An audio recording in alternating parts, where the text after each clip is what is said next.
Most people only notice a trade after it's gone up 50, 100, or even 200%. But what if I told you you do not need to watch the charts all day to catch those big moves? Instead of showing you the results first, I want to walk you through exactly what I was looking for, why I stayed in the trade, and how this became a 2000% swing. If you ever wondered how people catch those huge moves without staring at charts all day, this video will make it make sense. So let's get straight to it. All right, so let's walk through what I was actually looking at when this was around $85, because this is where most people think it was, I guess, obvious, but it really wasn't at the time, trust me. The first thing I did was zoom out. I honestly wasn't even thinking about a day trade here. I was looking at the weekly and the monthly. And once you do that, you can actually start seeing the selling had happened already. And then the stock had gone through, I guess, what people would deem the ugly phase.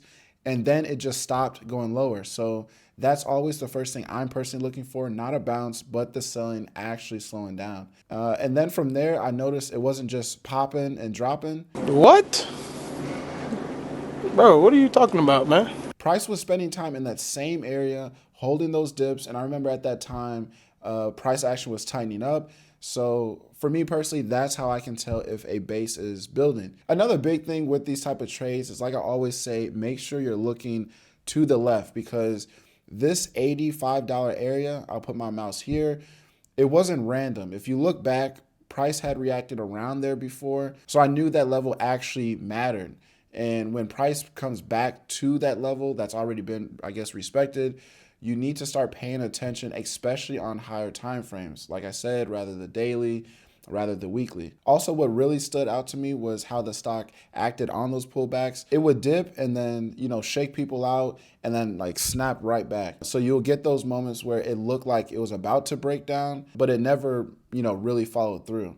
So that's usually a sign for me that buyers are stepping in and then absorbing the selling pressure. And that's also why I didn't just go in all at once. I started scaling in, because when you see that kind of behavior, you don't need perfect timing. You just need to be in that area, if that makes sense. So once price finally reclaimed that key level and started holding above it, that's when it went from, I guess, interesting to, okay, this is, about to take off. And at that point, I already knew where I would be wrong, and I already knew the upside had room. So that's what made it an easy trade to manage. And then boom, we profited 1,600% on that swing. And for those who are in the Discord and don't believe me, I'll put a screenshot here, because I know some of you guys are gonna be like, oh, there's no way.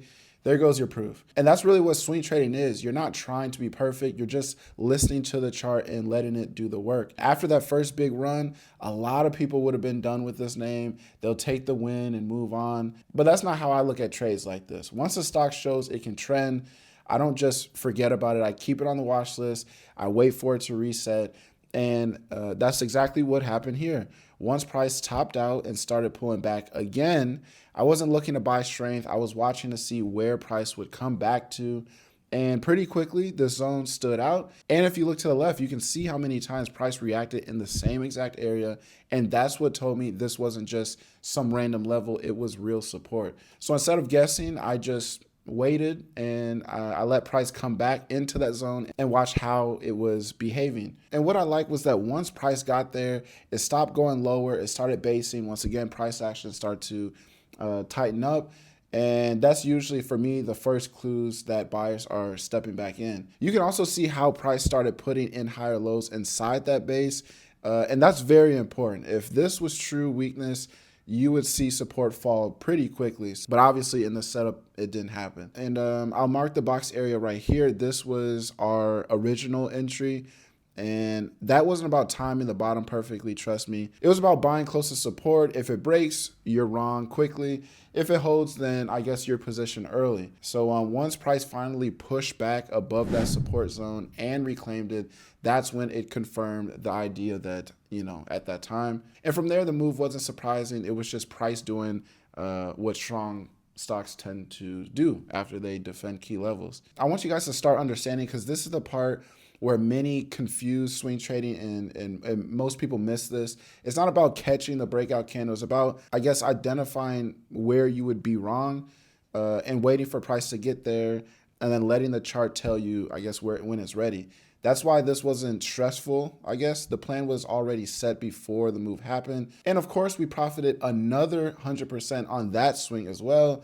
And once again, if you do not believe me, you're not in the Discord, here is a screenshot. Fast forward to now. And yes, we're playing it again for the third time. I actually talked about this same exact setup in my previous video. So if anyone wants to question it, just go watch that and then come back, okay? The levels were already marked out. The plan was already in place. And from there, we started building our position instead of chasing the move. And now this trade is over 200% in the Discord. You know, and we're just letting the trade work the way it's supposed to. This is why swing trading works if you have a job or you can't stare at charts all day.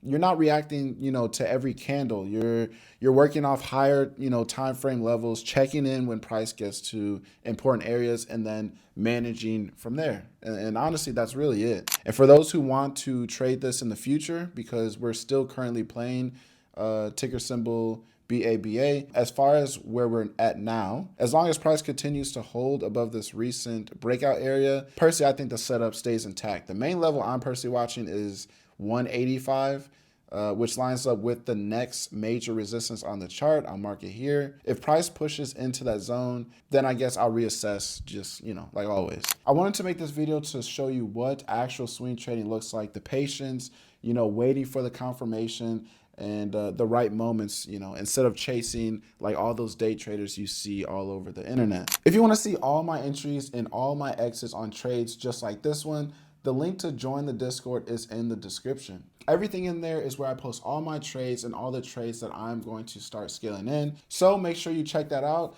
Subscribe if you haven't. Let's get this video to 100 likes, and I'll see you in the next one.